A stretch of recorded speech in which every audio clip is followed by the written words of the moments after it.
누가복음 6장 6절에서부터 11절까지 말씀. 하나님께서 주시는 말씀을 받들어 봉독할 때에 살아계신 하나님의 음성을 들으시기 바랍니다. 또 다른 안식일에 예수께서 회당에 들어가서 가르치시되 거기 오른손 마른 사람이 있는지라. 서기관과 바리새인들이 예수를 고발할 증거를 찾으려 하여 안식일에 병을 고치시는가 엿보니 예수께서 그들의 생각을 아시고 손 마른 사람에게 이르시되 일어나 한가운데 서라 하시니 그가 일어나 서거늘. 예수께서 그들에게 이르시되 내가 너희에게 묻노니 안식일에 선을 행하는 것과 악을 행하는 것, 생명을 구하는 것과 죽이는 것 어느 것이 옳으냐 하시며 무리를 둘러보시고 그 사람에게 이르시되 내 손을 내밀라 하시니 그가 그리하매 그 손이 회복된지라. 그들은 노기가 가기득하여 예수를 어떻게 할까 하고 서로 의논하니라. 새해가 되면 우리는 목표를 세우게 됩니다. 물론 내일 일은 난 몰라요, 난 하루하루 살아요 하시는 분도 계시지만 많은 분들이 새해가 되면 목표를 세우게 됩니다. 어저께 신문에 보니까 48% 정도가 신년에 목표를 세우고요, 8%가 연말까지 그 목표를 향하여 달려간다고 합니다. 제일 많은 목표가 다른 것이 아닌 다이어트가 제일 되는 목표라고 이야기하더라고요. 그럼에도 칼럼에 썼지만 제가 한국에서부터 계속 생각하고 있는 것이 있다고 한다면 내 삶의 목표가 아닌 제가 목적에 좀 집중을 하려고 하는 생각이 들었습니다. 드디어 미국 나이로도 50이 되었습니다. 작년에 한국 나이로 50이 되면서 10년 계획을 세웠는데 약간 의미가 없다라는 생각을 처음으로 하게 됐습니다. 제가 30대에는 5년씩 그리고 40대 들어가면서 10년 계획을 세웠었는데 목표를 이렇게 세우고 이렇게 생각을 하는데 언제부턴가 내가 목표가 목적 밑에 있어야 되는데 목표가 목적을 앞지르고 있는 것은 아닌가라고 하는 생각을 하게 되었습니다. 나이가 들어가니까 어떤 목표를 이루는 것보다는 내가 가지고 있는 내 삶의 목적을 더 든든하게 하는 것이 옳겠구나라는 생각도 어줍지 않게 해보게 되었습니다. 제가 생각하는 목적은 사실 예수 믿는 사람들이 모두 가져야 될 목적입니다. 그 목적은 웨스터민스터 신앙고백, 소요리 문답, 인간의 제일 되는 목적에 정확히 기술되어져 있는 것입니다. 사람의 제일 되는 목적은 하나님을 영화롭게 하고 그분을 기쁘시게 하는 것입니다 라고 하는 것입니다. 우리는 살면서 목표와 목적을 혼돈할 때가 있습니다. 목표는 이런 것입니다. 내가 돈을 많이 벌겠다, 출세하겠다, 오늘은 기필코 내가 차를 바꾸겠다, 올해는 분명히 내가 취직을 하겠다, 이사를 가겠다, 장가를 가겠다, 이런 모든 것들은 목표입니다. 이런 목표는 사람을 이렇게 자극하고 긴장하게 만드는데 참 좋은 것입니다. 그러나 우리가 세운 그런 목표가 목적이 없을 때는 그 목표는 공허하고 행복할 수가 없습니다. 좋은 차를 타도 공허하고 좋은 집에서 사도 공허합니다. 왜 그렇습니까? 목적이 분명하지 않을 때 그렇게 된다라는 것입니다. 목적이 무엇이냐라는 것입니다. 내가 그 목표를 이루려고 하는 그 목적이 무엇이냐라고 하는 것입니다. 우리 예수 믿는 사람들에게는 정확하게 우리 인간의 제일 되는 목적은 하나님을 영화롭게 하고 그분을 기뻐하는 삶이다라고 말하고 있습니다. 그런데 요즘은 이 소요리 문답을 이야기하지도 않고요, 저도 설교 시간에 거의 들어본 기억이 없습니다. 왜냐하면 그 말 자체가 우리가 살고 있는 이 인생 가운데 썩 다가오지 않기 때문에 그렇습니다. 그러나 이 목적을 분명하게 세우지 않으면 설령 우리가 살면서 여러 가지 목표가 있다 할지라도, 그리고 그 목표를 설령 이루었다 할지라도 우리는 예수 믿는 사람답게 영향력을 미치며 살 수가 없다라는 것입니다. 목적이 분명하지 않은 목표는 설령 그것이 신앙적인 목표라고 할지라도 신앙이라는 이름으로 사람을 다치게 할 수도 있고 사람들을 힘들게 할 수도 있으며 자기 자신을 불행하게 만들 수도 있습니다. 오늘 본문은 목적과 목표가 다를 때 나타나는 일에 대해서 이야기하고 있습니다. 신약의 예수님은 우리의 삶에 두 가지 목적을 말씀하셨습니다. 하나는 하나님을 사랑하는 것, 이웃을 사랑하는 것이 제일 되는 계명이다라고 말씀했습니다. 그리고 이 목적을 이루기 위해서는 목표들이 필요한 것입니다. 오늘 본문에 하나님의 율법을 지키는데 목표를 세우고 살았던 사람들이 나옵니다. 이분들은 목표를 세웠기 때문에 안식일에 병자를 고치는 예수님을 미워하고 죽이려고 했다라는 것입니다. 이들이 말씀을 듣고 알고 세운 목표는 엄밀한 의미에서 하나님의 목적과는 전혀 상관이 없었습니다. 우리가 목표를 세운다고 할지라도 그 목표가 인간의 제일 되는 목적과 다르다고 한다면 아무 소용이 없다라는 것입니다. 6절을 보십시오. 또 다른 안식일에 예수께서 회당에 들어가서 가르치시되 거기 오른손 마른 사람이 있는지라. 손이 말라 고통하는 한 사람이 있었습니다. 이 사람이 예수님을 만난 날이 안식일이었다라는 것입니다. 유대인의 율법적 목표에 의하면 안식일에 하나님의 영광을 위해서 다른 일을 해서는 안 된다라는 것입니다. 그 목표를 세워서 유대인들은 안식일에는 아무것도 하지 않는 것이 옳다라고 생각했습니다. 하나님이 안식일을 왜 지정하셨는지 그 목적은 생각하지 않고 자기들이 목표를 세운 그 목표에 집중했다라는 것입니다. 목적이 빠진 열심이 얼마나 무서운지 7절은 이렇게 이야기하고 있습니다. 서기관과 바리새인들이 예수를 고발할 증거를 찾으려 하여 안식일에 병을 고치시는가 엿보니 그들은 자신들에게 목표가 되는 예수님을 제거하기 위하여 예수님이 안식일에 병을 고치는가 안 고치는가 엿보았다라고 이야기하고 있습니다. 목적을 잃은 그들은 목표를 위해서 예수님도 죽일 수 있고 손 마른 사람이 고쳐지고 하는 것은 그들에게는 전혀 중요한 것이 아닙니다. 성가대의 목적은 하나님을 영화롭게 하는 것입니다. 하나님을 찬양하는 것입니다. 거기에 목표를 세운다고 한다면 우리가 연습을 더 열심히 하자, 우리가 더 박자를 잘 맞추자, 이런 것은 목표가 될 수 있습니다. 그런데 목표만 있고 목적을 이루면 어떻게 됩니까? 목표가 수시로 바뀔 수 있다는 것입니다. 기분 좋을 때는 찬양할 수 있고요, 기분 나쁠 때는 찬양 안 할 수 있습니다. 제가 성악하는 사람들과 있으면서 참 가슴이 답답할 때가 여러 번 있었습니다. 제가 신입생들이 들어오면 그때는 이제 상담을 합니다. 왜 성악과에 들어오려고 했느냐? 그러면 거의 대부분 찬양팀에 들어오는 애들은 똑같은 얘기합니다. 평생 하나님을 찬양하면서 그분에게 영광을 돌리기 위해서 성악가로 지원했습니다 라고 이야기를 합니다. 그리고 1학년 때 참들 열심히 합니다. 그러나 그들이 정작 하나님을 영화롭게 하고 하나님을 드러내는, 기쁘게 하는 그 목적을 이루는 곳이 있다고 한다면 그들은 찬양팀에서가 아니고 그들은 무대 위로 올라가야 됩니다. 그 무대에서 일반 가수들이 자신들의 목적을 이루기 위하여 최선을 다하는 것처럼 성악도들은 자신들에게 주어진 무대에서 일반 가수들보다 더 열심히 하나님의 영광을 위하여, 그 목적을 위하여 노래를 해야 됩니다. 실제로 그 목표를 이루어 세계 무대에서 노래하면서 하나님을 찬양하겠다라고 하는 목적을 이룬 사람들도 있습니다. 그러나 설령 작은 교회 솔리스트, 이름 없는 삶을 사는 성악도라고 할지라도 그 정신만큼은 저는 다를 수 없다라고 생각합니다.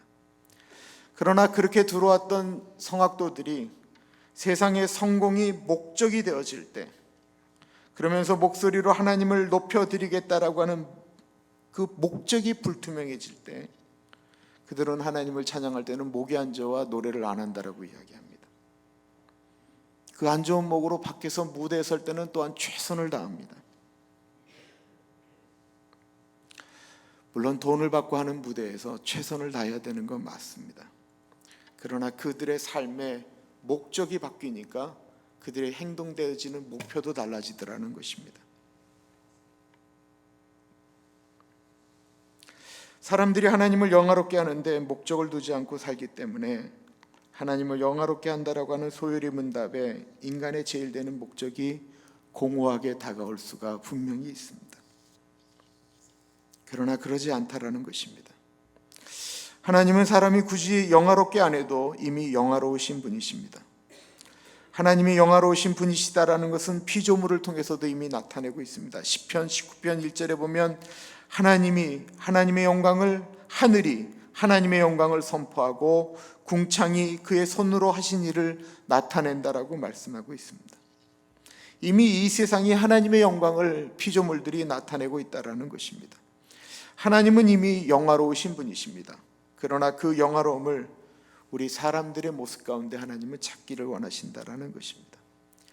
설령 하나님과 전혀 상관없는 목표를 가지고 사는 사람이 있다 할지라도 그 사람의 모습을 통해서도 하나님은 영광을 받으십니다. 어떻게 받으실까요? 로마서 9장에 보면 이런 얘기가 있습니다. 토기장이가 진흙 한 덩이로 하나는 귀 쓸 그릇을 하나는 천이 쓸 그릇을 만들 권한이 없느냐? 만일 하나님이 그의 진노를 보이시고 그의 능력을 알게 하고자 하사 멸하시기로 준비된 진노의 그릇을 오래 참으심으로 관용하시고 또한 영광 받기로 예비하신 바 국률의 그릇에 대하여 그 영광의 풍성함을 알게 하고자 하셨을지라도 무슨 말을 하리요? 다시 말씀드려서 버림을 받은 자나 구원을 받은 자나 다 같이 하나님의 영광을 드러낸다라는 것입니다. 구원받는 사람들, 그 사람들에게는 하나님의 자비가 나타나 하나님의 영광을 드러내고, 버림을 받은 사람들에게는 하나님의 공의와 심판이 나타남으로 하나님의 영광을 드러낸다라는 것입니다. 버려진 사람들, 이 사람들은 다시 말해 회개하지 않고 예수 그리스도를 믿지 않은 사람들, 그 사람들이 하나님을 영화롭게 할 마음이 조금도 없을지라도, 내 인생에 하나님을 영화롭게 하는 일은 절대로 없다 할지라도 그들이 훗날 하나님의 공의로운 심판을 받게 될 때 하나님은 강제로 하나님의 영광을 드러내신다라는 것입니다. 또한 구원을 받는 자들을 통해서는 그들의 기쁨으로 하는 섬김과 마음, 행동 때문에 하나님은 영화롭게 되며 영원토록 그를 즐거워하는 영광을 드러내신다라는 것입니다. 하나님을 영화롭게 하는 삶이라고 하는 목적이 분명하셨던 예수님은 어떻게 사는 것이 하나님께 영광이 되는 삶인가를 생각하며 사셨습니다. 안식일에 병자를 고치지 않는 것이 과연 하나님을 영화롭게 하는 삶이었을까요? 그것은 바리새인들이 세운 목표였을 뿐입니다. 그것은 하나님을 영화롭게 하는 목적과 아무런 상관이 없었습니다. 그러나 당시 사회가 세운 그 목표를 허문다라는 일은 대단히 어려운 일이었습니다. 그러나 예수님은 그 목적을 위하여 허무셨다라는 것입니다. 요한복음 17장에 예수님이 하시는 기도에 이런 대목이 나옵니다. 아버지께서 내게 하라고 주신 일을 내가 이루어 아버지를 세상에서 영화롭게 하였사오니, 아버지의 마음이 무엇인 줄 알았기 때문에, 그것을 목적으로 두고 사셨기 때문에 예수님은 하나님을 영화롭게 하실 수가 있었습니다. 8절부터 10절입니다. 예수께서 그들의 생각을 아시고 손마른 사람에게 이르시되 일어나 한가운데 서라 하시니 그가 일어나 서거늘, 예수께서 그들에게 이르시되 내가 너희에게 묻노니 안식일에 선을 행하는 것과 악을 행하는 것, 생명을 구하는 것과 죽이는 것 어느 것이 옳으냐 하시며, 무리를 둘러보시고 그 사람에게 이르시되 내 손을 내밀라 하시니 그가 그리하매 그 손이 회복된지라.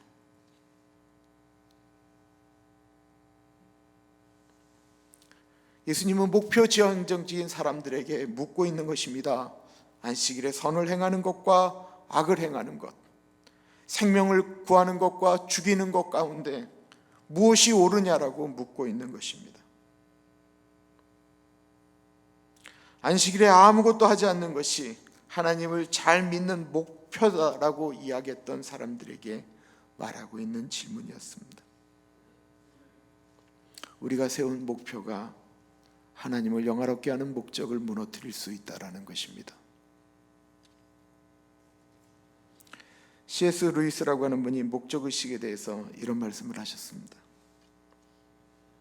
첫 번째 해야 될 것을 첫째로 하면 두 번째 것은 저절로 굴러 들어오지만, 두 번째 해야 될 것을 첫 번째로 하면 첫째도 둘째도 다 잃어버립니다.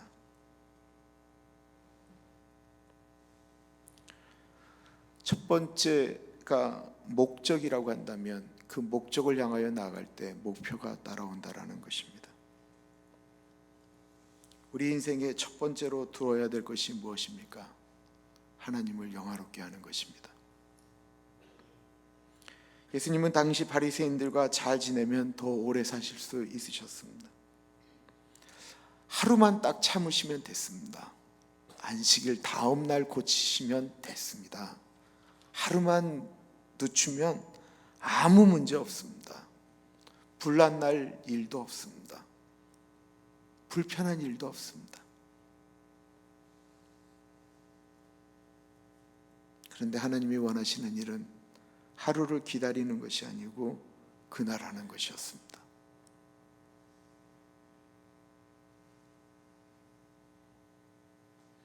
그래서 예수님은 안식일에 사람들이 세운 목표를 무시하고 당신의 목적대로 행동하셨습니다. 그리고 11절에 보면 그 목적을 이루신 후에 사람들은 예수에게 노하여 그를 어떻게 할까 고민했다라고 나오고 있습니다. 다니엘을 생각해 봅니다. 다니엘은 사람을 섬기는 일과 하나님을 섬기는 일 중 하나를 선택해야만 했습니다. 그 선택은 사자굴에 들어가느냐 마느냐의 선택이었습니다.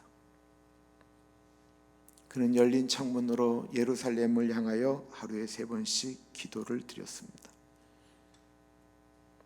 그는 두 번째 목표인 자신의 목숨과 안녕을 위해 하나님을 섬기는 일을 두 번째로 두지 않았다라는 것입니다.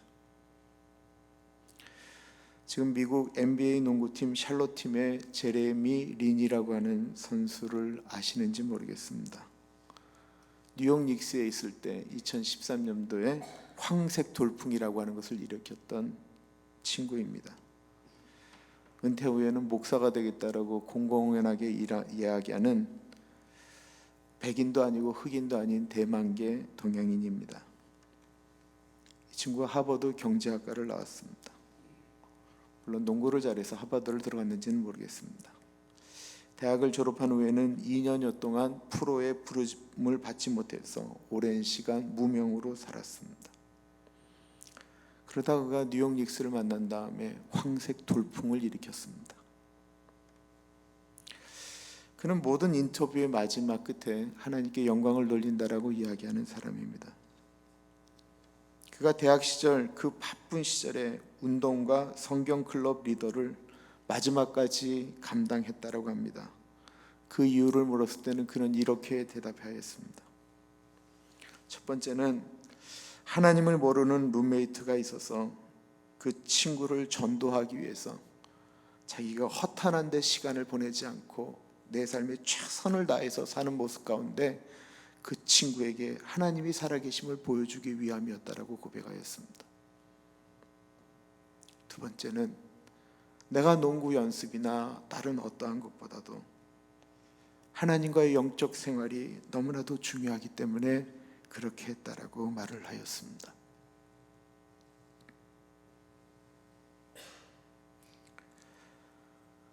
올해 목표를 이미 세우셨는지도 모르겠습니다.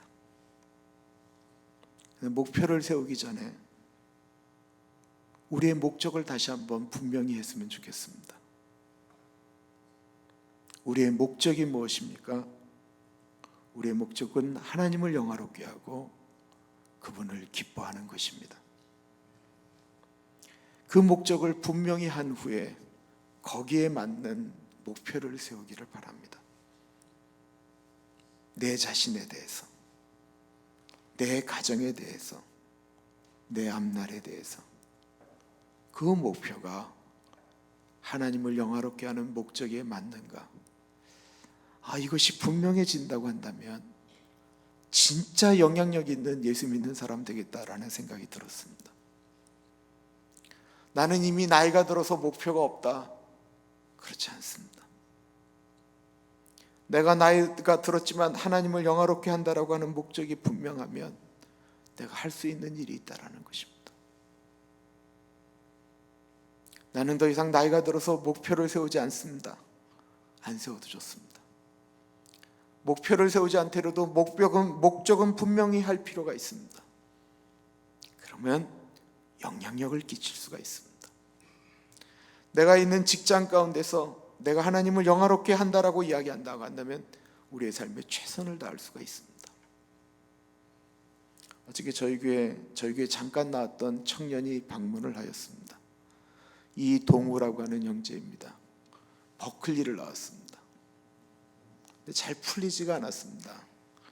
그러다가 지금 그 재외선거 중앙선거관리위원회 한국에 있는 거기 일을 지금 파트타임으로 그 영사관에서 일을 하게 되었습니다.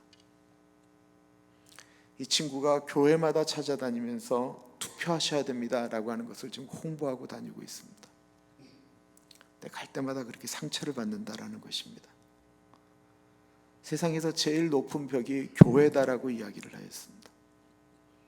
총영사가 따라갔다가 이 친구가 교회에서 그냥 하도 심하게 당하는 것을 보고는 이젠 자네가 알아서 하라고 그러는 영사관이 교회를 방문하는 일을 빠졌다고 합니다.